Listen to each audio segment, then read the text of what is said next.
사람은 어떤 이름으로 살아도 결국 피할 수 없는 끝이 있다. 오늘 그 끝을 보게 된다. 비불발. 그 마지막 이야기. 시작하기 전에 구독과 좋아요로 함께 해주세요.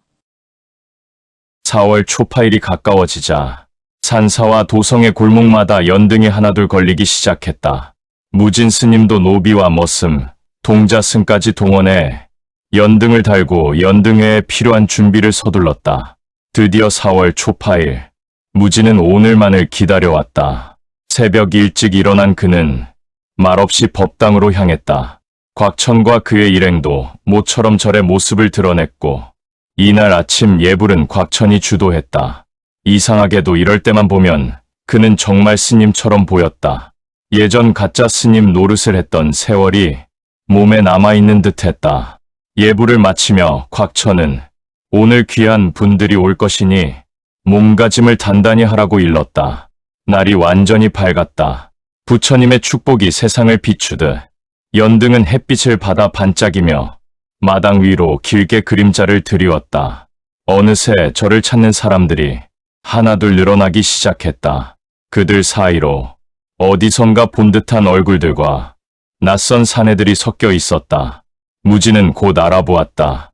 그들이 자신의 예법과 사원부의 관원들이라는 것을. 그들은 의심을 피하려는 듯 흩어져 석탑을 돌고 법당에 들러 절을 올리며 주위를 살폈다. 사적 무렵 절은 사람들로 가득 찼다. 그때 곽천과 그의 일행의 발걸음이 갑자기 빨라졌다. 절 입구에 윤대감과 종단 스님의 모습이 나타났기 때문이다. 곽천이 나서며 인사했다. 오셨습니까? 윤대감이 웃으며 답했다. 주지스님, 이처럼 좋은 날에 뵙게 되어 반갑소. 곽천도 맞받았다. 그러게 말입니다. 그러나 그 뒤를 따르던 곽천 일행의 차림이 눈에 거슬렸다. 스님 행색을 하고서도 칼을 지니고 있었기 때문이다. 이를 본 종단 스님 가운데 한 명이 눈살을 찌푸리며 말했다. 스님들, 절에서 어찌 이리 괴이한 차림을 하고 계십니까? 윤대감이 곽천에게 눈짓을 보냈다. 곽천은 뒤돌아 일행을 노려보았고 그들은 순간 움찔했다. 곽천이 다시 고개를 돌려 말했다. 요즘 이 근방에 왜구가 출몰한다는 소문이 있어. 수련을 하다 그대로 온 모양입니다. 송구합니다, 스님. 윤대감이 말을 덧붙였다. 나라가 어지러울수록 스님들 또한 힘을 보태야 하지 않겠습니까? 종단 스님은 잠시 고개를 끄덕였다. 그런 깊은 뜻이 있었군요. 그런 줄도 모르고. 곽천은 그들을 안으로 안내했다. 한편 무진은 불자들을 맞이하는 척하며 틈을 타 사원부의 예법과 접촉해 짧게 말을 나눴다. 사원부 관원들 또한 윤대감 일행이 나타난 순간부터 그들의 일거수일투족을 한순간도 놓치지 않고 지켜보고 있었다. 곽천은 종단 스님들이 법당을 둘러보는 동안 윤대감과 함께 자신의 요사체로 향했다. 오늘 금불상을 종단에 선물할 요량이었다. 곽천의 일행도 그들 뒤를 따랐다. 곽천과 윤대감이 요사체 안으로 들어가는 모습을 보며 사원부 관원들 또한 하나둘 자리를 잡기 시작했다. 곽천이 촛불을 들었고 윤대감과 수행하던 두 명이 그의 뒤를 따라 지하로 내려갔다. 구석에 놓아두었던 금불상 상자 앞에서 곽천이 상자를 열었다. 안에는 아무것도 없었다. 아니, 옥놀이개 하나만 덩그러니 놓여 있었다. 윤대감은 금불상만을 생각하고 있었기에 그 놀이개를 전혀 예상하지 못했다. 순간 두 사람의 표정이 동시에 굳어졌다. 윤대감이 경로하며 물었다. 이게 어찌 된 일이냐? 곽천은 얼굴이 새하얘져 더듬거렸다. 날이 제가 아닙니다. 윤대감은 곽천이 들고 있던 촛불을 거칠게 낚아챘다. 다시 상자를 비추었다. 옥놀이개 하나가 분명히 보였다. 윤대감은 그것을 집어들어 올리며 얼굴을 일그러뜨렸다. 이 인연이 요즘 연등회니 뭐니 하며 집을 자주 비우더니 촛불을 쥔 그의 손이 부르르 떨렸다. 곽천은 상황의 심각함을 깨닫고 연신 고개를 숙이며 외쳤다. 저는 아닙니다. 맹세코 제가 아닙니다. 그러나 불똥은 함께 내려온 일행에게 튀었다. 곽천은 뒤에 서 있던 놈 하나에게 주먹을 날렸다. 우당탕 소리와 함께 두 놈이 동시에 바닥을 굴렀다. 이 새끼들아, 너희가 도대체 무슨 짓을 한 게냐? 윤대감은 옆에 놓인 다른 상자도 열어보았다. 그것 또한 텅 비어 있었다. 윤대감의 얼굴이 더욱 흉하게 일그러졌다. 곽간의 이놈. 그는 쥐고 있던 촛불을 곽천의 얼굴을 향해 던졌다. 곽천은 본능적으로 몸을 피했고 뒤쪽으로 날아간 촛불은 바닥에 떨어지며 꺼졌다. 지하는 순식간에 어둠에 잠겼다.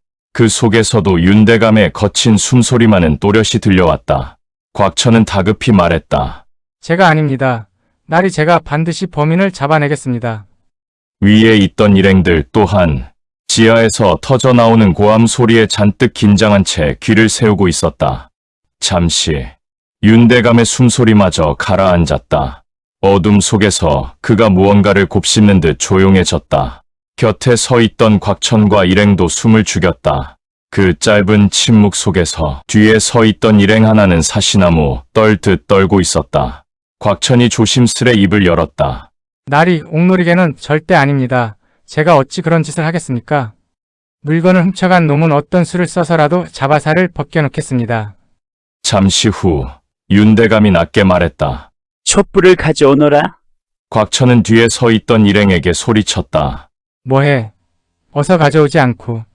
두 사람은 어둠 속을 더듬으며 우당탕 소리를 내고 지하를 빠져나갔다.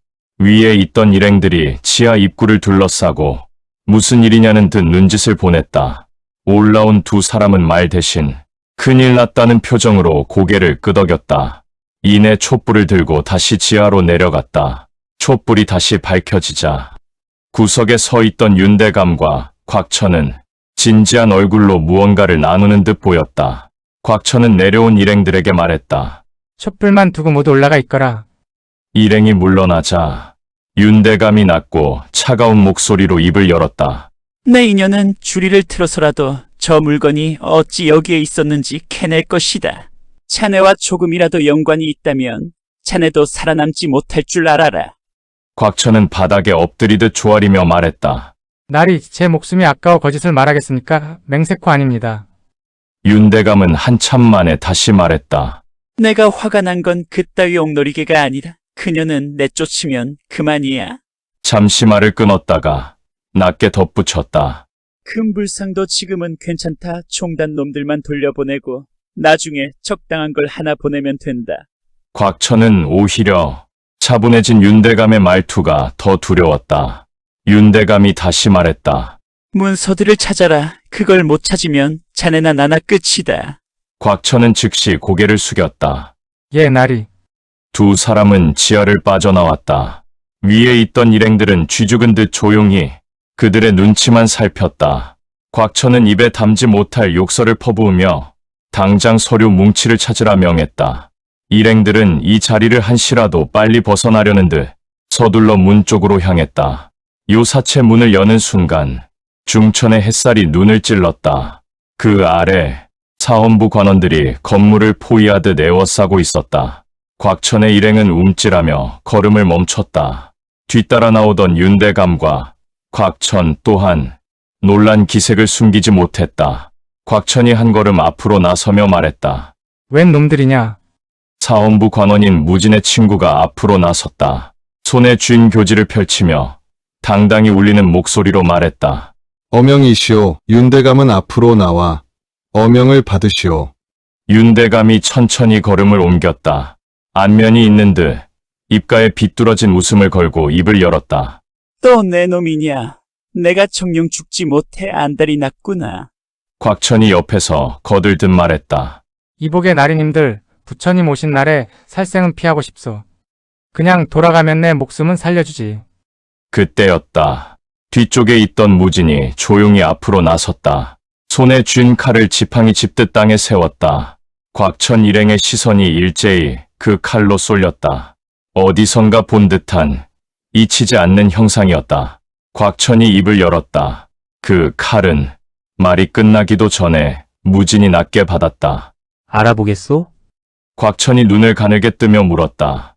그 칼을 왜 스님이 들고 있지? 무진이 한 걸음 더 나섰다. 윤대감, 곽천, 10여 년 전 일을 벌써 잊었단 말이오? 윤대감과 곽천은 서로를 바라보았다. 설마 하는 기색이 스쳤다. 무진이 말했다. 그렇소. 내가 당신들이 죽인 척씨 가문의 아들이오. 곽천이 낄낄거리며 웃었다. 내 놈이었구나. 그렇게 찾았는데 중이 되었을 줄은 몰랐네. 윤대감이 곽천을 흘겨보며 낮게 말했다.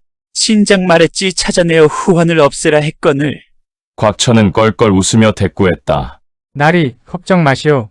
저 바보 같은 놈들이 죽여달라고 스스로 나타나지 않았습니까? 오늘이 저놈들 제삿날이오. 무진은 더 말을 잇는 것이 무의미하다는 것을 알았다. 사헌부 관원이 눈짓으로 비키라 했다. 무진은 고개를 저었다. 부모의 원수였다. 이 싸움만큼은 스스로 끝내고 싶었다. 윤대감과 곽천 역시 알고 있었다. 여기서 잡혀가면 살아남기 어렵다는 것을. 윤대감의 위세에 움찔하던 왕이 사헌부를 보냈다는 것은 이미 약점이 잡혔다는 뜻이었다. 윤대감의 얼굴이 굳었다. 곽천을 향해 명했다. 모두 베어라. 개경으로 들어가 새 판을 짜는 게 낫겠다. 곽천이 앞으로 나서며 말했다. 내가 누군지는 알고 왔으터 지금이라도 도망치는 놈은 살려주마. 무진과 그 뒤에 선 사헌부 관원들이 비장한 자세로 서자 곽천이 일행에게 손을 내렸다. 얘들아, 쳐라. 곽천의 무리들이 일제히 무진을 향해 달려들었다. 무진은 조용히 숨을 고르고 칼을 다시 쥐었다. 나무 아미타불. 들이마신 숨 한 걸음에 칼등이 이미 일행의 관자를 울렸고 칼집이 목을 찍을 때마다 그들의 몸이 꺾였다. 멈추지 않는 발걸음 끝에서 손목이 풀리며 칼들이 바닥에 떨어졌다. 숨을 다시 고를 즈음 곽천의 무리들은 이미 땅에 흩어져 있었다. 모든 것이 순식간이었다. 뒤에서 지켜보던 사헌부 관원들의 눈이 휘둥그레졌다. 그때 앞쪽에 있던 곽천이 산 쪽으로 달아나기 시작했다. 옆에 있던 윤대감이 소리쳤다. 곽가 이놈, 날 두고 어디를 가느냐? 사헌부 관원이 뒤따르려 하자 무진이 뒤를 부탁하고 추격에 나섰다. 산을 오르던 곽천은 어느 지점에서 멈췄다. 무진의 추격을 당해낼 수 없음을 깨달았다. 그 역시 알고 있었다. 둘 중 하나는 죽어야 끝날 사이라는 것을. 뒤따르던 무진도 멈춰섰다. 그곳은 공교롭게도 무진이 괴로울 때마다 찾아와 칼춤을 추던 곳이었다. 곽천이 뒤틀린 숨으로 웃었다. 끝까지 쫓아왔구나. 중이 되어도 피는 못 속이지. 무진은 칼끝을 낮추었다. 오늘은 베지 않는다. 다만 끝은 내겠다. 바람이 한번 스쳤다. 곽천이 먼저 들어왔다. 날이 번개처럼 파고들었다. 무진은 반 박자 늦게 비켜섰다. 부딪힌 것은 칼이 아니라 각이었다. 두 번째 숨이 겹치는 순간 무진의 칼이 비틀려 들어갔다. 날은 살을 피하고 손목 아래를 끊었다. 오른손이 떨어지며 칼이 땅에 박혔다. 곽천은 비명을 삼킨 채 무릎을 꿇었다. 무진은 더 나아가지 않았다. 이 손으로 더는 칼을 쥐지 못할 것이다. 그는 칼을 거두고 조용히 연부를 올렸다. 뒤이어 사헌부 관원들이 올라왔다. 팔에서 피를 뚝뚝 흘리는 곽천을 끌고 내려갔다. 무진도 뒤따라 산을 내려왔다. 윤대감과 곽천 일행은 굴비 엮듯 줄줄이 포박되어 있었다. 사헌부 관원이 무진에게 무언가를 전했고 이내 모두를 연행해 절을 떠났다. 무진은 내려가는 그들을 한참 동안 말없이 바라보았다. 붙잡혀간 곽천은 참수를 당했고 일행 또한 그에 합당한 처벌을 받았다고 한다. 윤대감은 흑산도로 유배되었다고 한다. 살아서는 돌아올 수 없는 곳이었다. 윤대감이 몰수했던 토지는 모두 원주인에게 돌아갔고 불법으로 노비가 된 자들은 본래의 신분을 되찾았다. 절 창고에 있던 재물과 곡식 역시 원주인을 찾아 돌려주고 남은 것은 국고로 환원되었다. 그날 이후 절에서는 더 이상 무진을 볼 수 없었다. 누군가는 남쪽 어딘가에서 농사를 짓는다 했고 또 다른 누군가는 묵과에 급제하여 내금이 최고 호위 무사가 되었다고도 했다. 그의 행적을 아는 이는 끝내 아무도 없었다. 긴 영상 봐주셔서 대단히 감사합니다. 다음 작품을 기대한다면 구독과 좋아요로 응원 부탁드립니다.